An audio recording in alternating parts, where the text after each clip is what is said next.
ملګرو کتونکو سلامونه او نیک احترامات. د قبرستان غاړه ته راغلی یم، دا بوټی مې ولیدو. دا پیریان ډولی ده.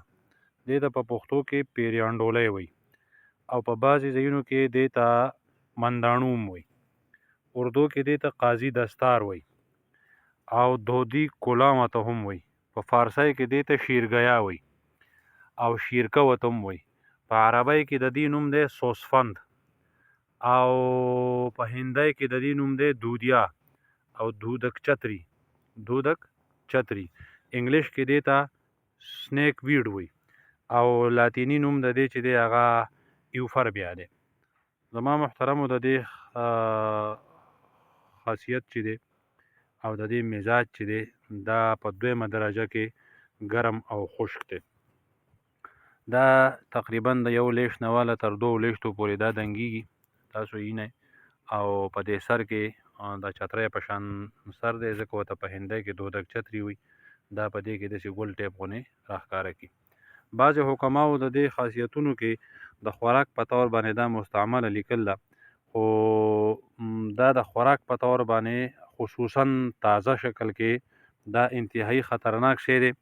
که چا دا لیکلي یا چا لیدلي چې یو سړی خوري یا دغه، نو دا د دې په خوراک باندې خوله پولی کېږي د سړي، او دارنګې دا چې په کوم ځای باندې ولګي او د دې د جوس یا د دې پی د دې په ماتولو سره د دې نه پی راوځي. دا زه یې ماتومه، دا ترې پی راووته. د دې دا پی چې په داسې په نازک ځای باندې ولګي، دا خو چونکې ګوتې دي نو په ګوتو باندې دا داسې ډېر زیات اثر نه کوي، خو که دا په عام دغه باندې ولګي په څرمن باندې، نو دا خارښ پیدا کوي او د دې تقریبا نیمه ګنټه بعد دا بیا خپل هغه اثرات ښکاره کوي. دارنګې دا پی که خولې ته لړ شي او یا څوک تیر کړي، نو چې تر کوم ځایه پورې دا پی رسېدلي، نو هغه ځای پورې به دا پولی پیدا کوي. چاله چې ورته وایي په خوله کې دا خوله پولی کوي.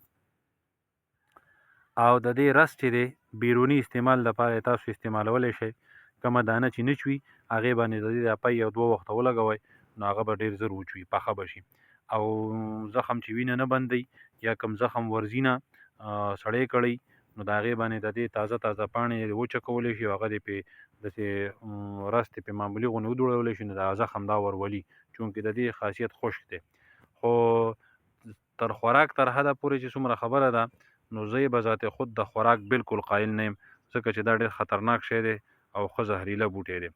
او د دې نه علاوه حکما د دې وچ پوډر چې دي هغه څه په لږ مقدار کې ریکمنډ کوي، خو به هر حال د دې په کتابونو کې استعمال لیکلی شوی دی بېشکه، خو چا دا نه دي ویلي چې دا به په کومه طریقه باندې استعمالیږي.